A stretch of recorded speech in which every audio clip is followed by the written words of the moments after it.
Hier im ersten Wiener Gemeindebezirk wird voraussichtlich noch in diesem Monat das erste europäische Büro eines milliardenschweren internationalen Unternehmens eröffnet, und zwar von Dream Security.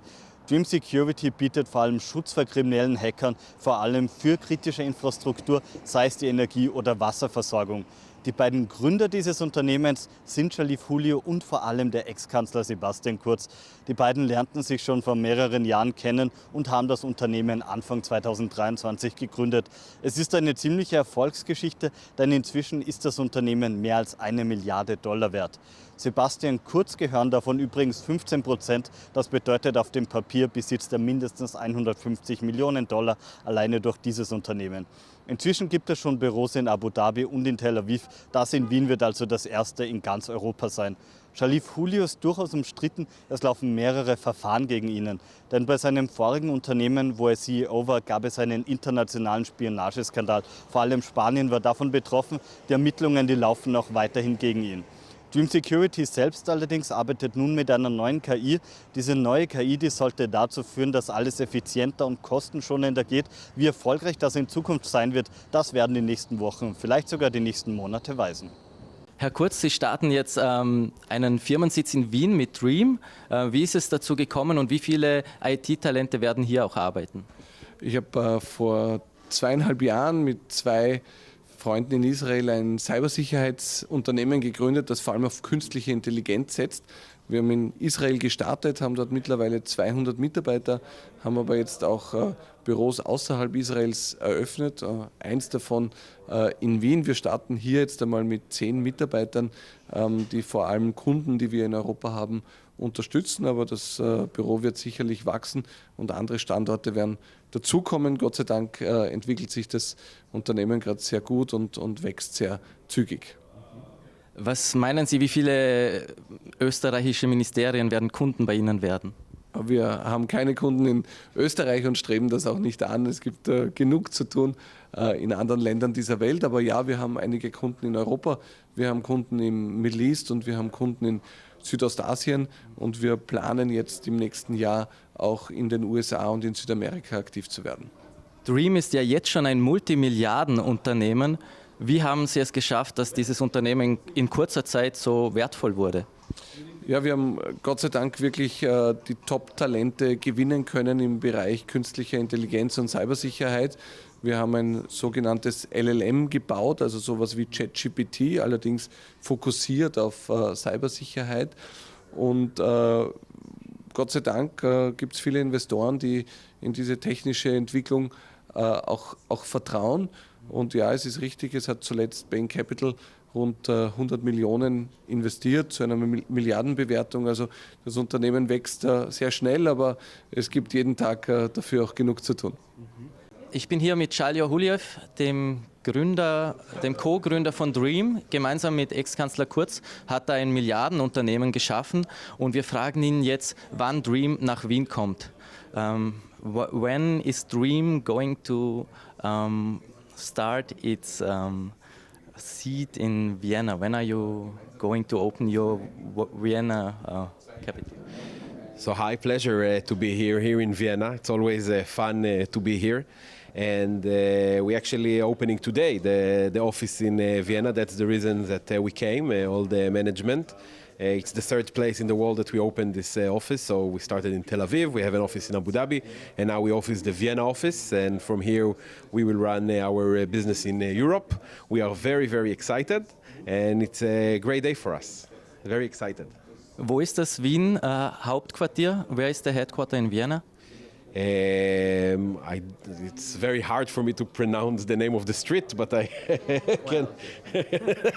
Let's ask you. It's next to the Ritz Hotel, but I don't know. It's hard for me to. Yeah. War es schwierig, IT-Fachkräfte in Österreich zu finden? Was it difficult to find IT talent in Austria? I think you have a great talent here in Austria. both on the technological side, but also on the business side. You have very great people that loves to work, that very serious, very diligent, and Sebastian knows them all, and he brings them. We work here. We didn't have an office, but we worked here for the last 2 years, and we have some Austrian people that we're working with. They are great talent, and I hope it will be a big company here.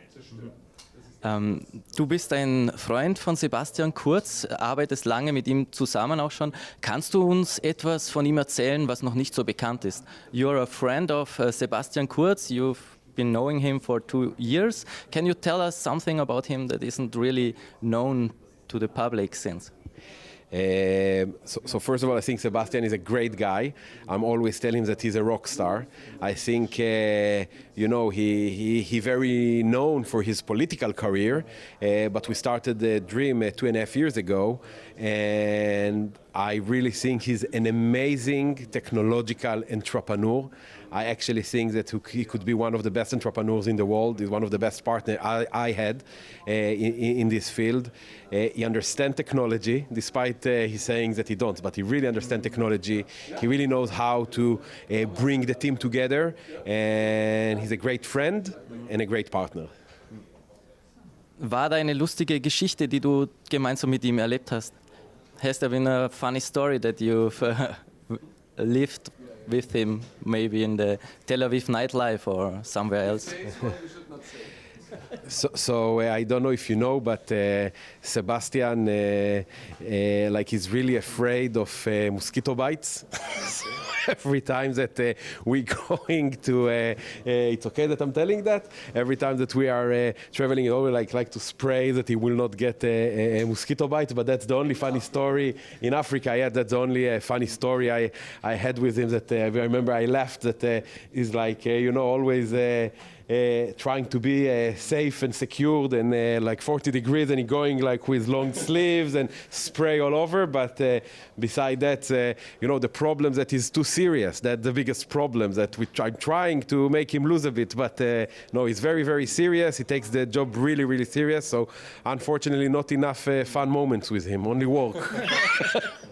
Sie sind der erste große Investor in Dream. Was hat Sie davon überzeugt? You are the first big investor in Dream. What has been the prime reason to invest in this firm and to invest in Sebastian Kurz as well? Okay, so I'm the first investor in Dream. I led the seed round in the company, but to this very day, even after the company has raised tremendous amounts of capital, including the most recent $100 million round led by Bain, I remain the largest investor in the company. With respect to motivation, it's always a combination of a few things. The first thing is the team. I think nowhere in the world you'll be able to find a company in seed stage, I'm talking about 2.5 years ago when I led the seed round, where you can find a former chancellor of a successful nation like Austria, like Sebastian, who was incredible pedigree in that respect, the former founder of NSO, a cybersecurity company that has served many national actors, and of course Gil Dolev, who was working in the Prime Minister's office and has great pedigree and knowledge of artificial intelligence and technology in general. So I think that combination of three gems that together create a force multiplier is something that was not easy to find anywhere else. So that's the first thing. And the second thing is the market opportunity. It's just a tremendous opportunity protecting critical infrastructure of nations. There are no other competitors, tech competitors in that realm at all. Definitely not 2.5 years ago when we first started. In 2021, I wrote an article, and we called it The Coming Era of Chaos, and it predicted a few trends. One of them was the advent of AI. I didn't know how it will be called, but we predicted it's going to be a huge play in the market in years to come. The second one was predicting that gross domestic product in general around the globe is going to decline tremendously because of low fertility rate and low birth rate, which is what we're seeing in Europe and surely in Vienna, in Austria as well. And the third one was the end of globalization. Every country to its own. Every country needs to defend and protect its own interest. And it was well before Trump took office. So it's reassuring to see that all of these trends are happening concurrently at the same time, and Dream is playing a significant role in that connection between artificial intelligence and, of course, protecting the sovereignty of nations. It has been a big success. Can you tell us how much worth is your stake in Dream right now? No, it will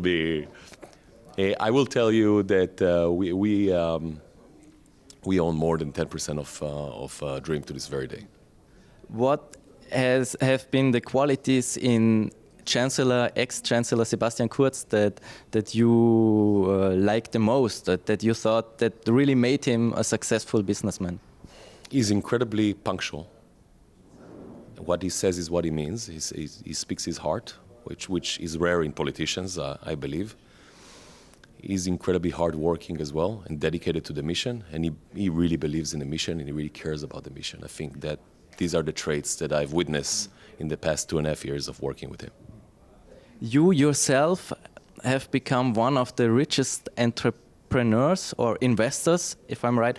Can you tell us, maybe for the common public in Austria, how is it possible to attain to a higher sphere of richness? Maybe what would be your tips for people who want to be entrepreneurs or investors, how to succeed in business? Wow, that's a very broad question. I actually wrote a book. It's called Introduction to Winning. It's 197 pages just about that, and kind of like the mindset. We're translating it to English from Hebrew, so definitely. Look, I think if I have to summarize it, I think thinking outside of the box and outside of conventional norms is how you typically create outsized alpha. And my recommendation to people will be to always follow their hearts and to dare to think differently than their peers. And that's how you typically amass wealth. Thank you very much. Our last question. We are in Vienna right now. What do you like most about the city? What are your favorite places here? It's my third time in Vienna. I love the food here.